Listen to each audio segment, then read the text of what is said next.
r/nosleep. Posted by u/likeeyedid. The ring of the bell signals the death of another camper. Part 1. It won't harm if you're having fun. If you're laughing so hard your eyes are tearing up, is your body telling you that you are having the best time of your life, or are the tears signaling you should stop? In my experience, it means fun has its limits. Especially if it's involuntary. I know it sounds absolutely bonkers. We spend so much time of our adult life being fed up with boredom. We want excitement, we need to feel the thrill of a new experience.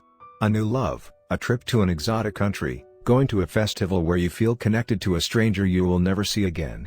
We love the unexpected because it pulls us out of the day-to-day life of work, eat, and sleep. But remember, when you wish for something too much, it might just be waiting around the corner, chasing you down to force the fun right into you. I, for one, always sought the thrill of a new adventure, and, oh boy, did it find me.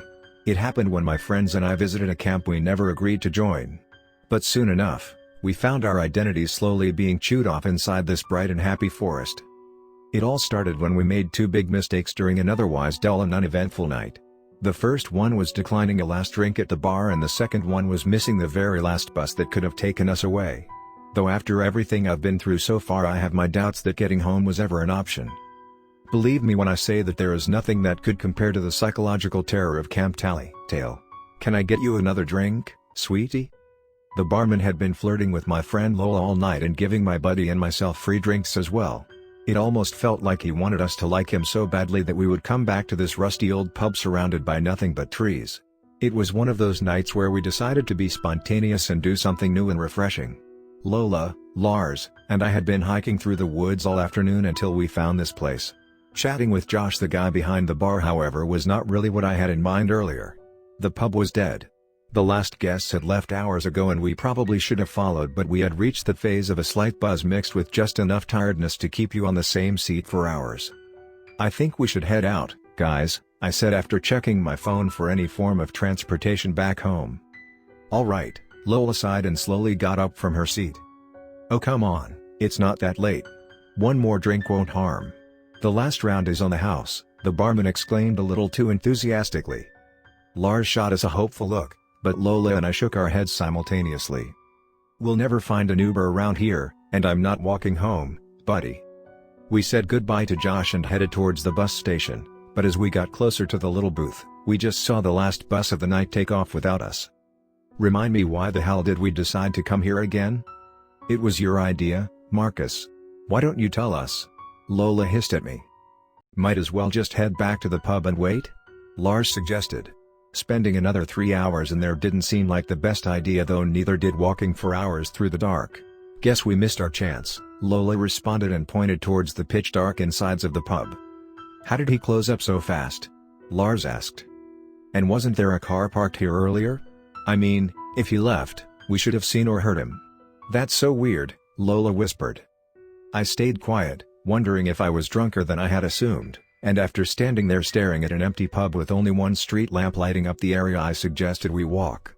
Josh had mentioned a town about 6 miles from here. Should take us an hour or two till the next town, maybe we can find another bus or at least a diner. I'm starving. Well, sounds better than staying here, it's getting kinda creepy, Lola added. We started walking in the direction that the bus had gone. I kept searching for the town Josh talked about but couldn't seem to find it on Google Maps, and so we just followed the road, lighting up the street with flashlights of our phones until we'd reached the next bus stop. We had gotten quiet. The booze was starting to lose its effects and the exhaustion was setting in.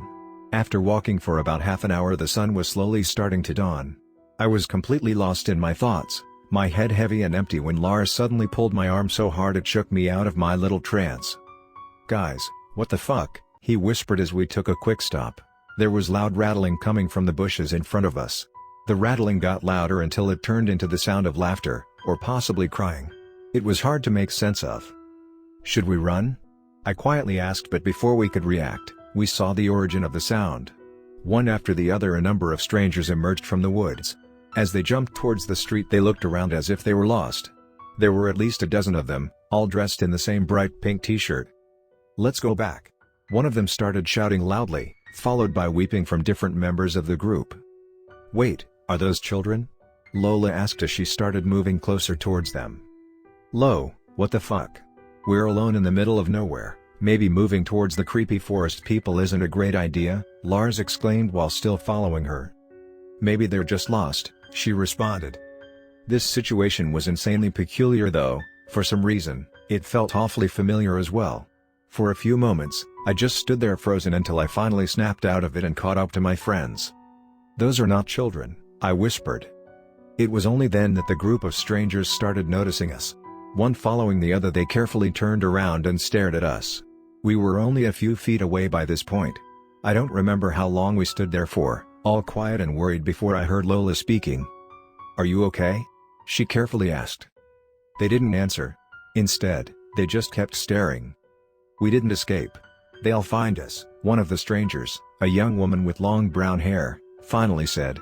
Her voice sounded shaky and low. "They'll find us," another man of the group whispered. "Who will find you? What happened to you?" Lars asked as he got a step closer towards the group. For a little while, nobody answered, but then the woman who spoke first opened her mouth again. "Please get help." My friends and I exchanged eye contact. This whole situation was absolutely bizarre, but this group didn't feel threatening. They seemed to be genuinely afraid of something. Before I could even ask where they came from, the entire group had turned their backs towards us and started marching down the street. "What the actual fuck?" I whispered. "Marcus, call the police. Maybe they got out of some hospital." "One where they all wear matching shirts?" Lars asked. I was afraid I wouldn't have any signal so deep into the woods, but after a few seconds, I had a dispatcher on the line. I tried my best to explain this weird situation to the man, and I was already expecting him to hang up, thinking we were on drugs or something, but he stayed calm and friendly. "Right, bud, thanks a bunch for calling. You did the right thing. Those people you saw disappeared from a rehab facility. They are not dangerous, but they might seem a little lost to you. We'll send cars down now to pick them up. Could you do us a favor and stay in near sight of them so we can track your location?" Yeah, I guess. Are you sure they're not dangerous?" "Absolutely. And we happen to be quite close, so don't you worry. Take some safety distance and do not talk to them. Just stay near." I'm not entirely sure how much time had passed, but it didn't feel longer than a few minutes when we heard the sound of cars behind us. A police car stopped right next to us. It was followed by one of those big yellow school buses which kept driving up the road. We had lost sight of the group. Lars thought it would be better to stay away, especially after we had tried talking to them before. This situation was massively strange after all, but from the occasional giggle that we heard, we knew they were still close. Two officers stepped out of the car.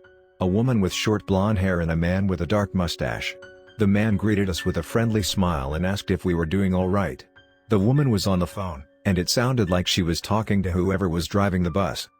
"All right, sounds like they're all back in," she said towards the other officer. "Splendid," he exclaimed and smiled. "Thank you so much for helping us. Who knows what would have happened to them out here?" "What was wrong with them?" Lola bluntly asked. "Oh, we don't know for sure. We just got the call to look for them and you guys helped us heaps. Can we offer to drive you to town?" As we were still basically in the middle of nowhere, it didn't take much discussing for us to take him up on the offer. The car drive was weird, to say the least. It almost felt like they were interrogating us, asking where we were, what we were doing, who we were, and so on. "So you went for a cheeky little drink right in the middle of the woods, huh?" the woman asked. "Well, the pub was the only place around," Lars laughed nervously. "Pub? In the woods?" the man asked and gave his colleague a questioning look. "Yeah, the one next to the closest bus stop, I guess. Small place, only a parking lot around," I said. "Not sure what to tell you, buddy, but there surely is no pub around here. The closest one is in town." "How long did we walk for then?" Lola asked us, but we both had no idea what to say. This night was getting stranger by the second. And this mess was only the beginning. "Okie dokie, friends. Sounds like you're a bit confused. You look a little messy too. Don't they, Ron?" the woman asked. "They sure do, don't they, Wanda? Luckily we got something special for them to change into." "What the hell is going on?" I asked. I thought they were taking us to a town, but now it felt like we were even deeper inside the woods. "Oh, come on, you know we don't like that type of language, Marcus. Also, could you be a little sweetheart and grab the bag underneath your seat?" the officer called Ron said. At first, I hesitated. Something was so off about these officers it made me shiver. My friends were both looking at me, their faces a mixture of confusion and fear. "Marcus, Ron asked you to do something," the woman said with a stern tone. I reached under my seat where I found a soft bag. "Open up." The woman turned around and looked at me with excitement in her eyes. I didn't move, but Lars, who was sitting right next to me, was seemingly getting fed up. He reached inside the bag and pulled out a pile of fabric. Pink and blue. Those were t-shirts. 2 pink shirts like those strangers were wearing and another blue one. Lars grabbed the blue one and held it up. "What the actual fuck? It says Lola on the front." We looked at the 2 pink shirts, one of them had the name Lars printed on and the other Marcus. I instinctively grabbed the door handle even though we were still driving, but it was no use. It was locked. "What is going on?" Lars was now shouting. "Where are you taking us?" Lola added. The officers didn't answer. Instead, the car came to a rapid stop. All of a sudden we heard the loud sound of a siren blasting. No, it wasn't a siren, it was a bell. Ding ding dee dee ding. A look outside the car proved to us that we were nowhere near a town or civilization for that matter. We had parked right outside a campground. We heard the clicking of the back doors unlocking. The officers walked out and I slammed the door open, ready to get running, to get away from whatever the hell was happening. But there was no escape. About 5 other adults dressed in scout outfits were coming up with bats in their hands. My friends had left the car as well and we were facing the entrance of this campground, with the scouts and officers surrounding us. "What's happening?" Lars shouted, but his voice sounded numb through the ringing of the bell, which kept getting louder and louder each second. Ding ding dee dee ding. The scouts came closer. They had big bright smiles on their faces and kept mouthing something I couldn't understand. I was so distracted that I hadn't noticed Ron had walked up to me. His greasy, heavy hand was now resting on my shoulder while his other hand was pointing at something high up. Lola was staring up, her face had turned entirely pale.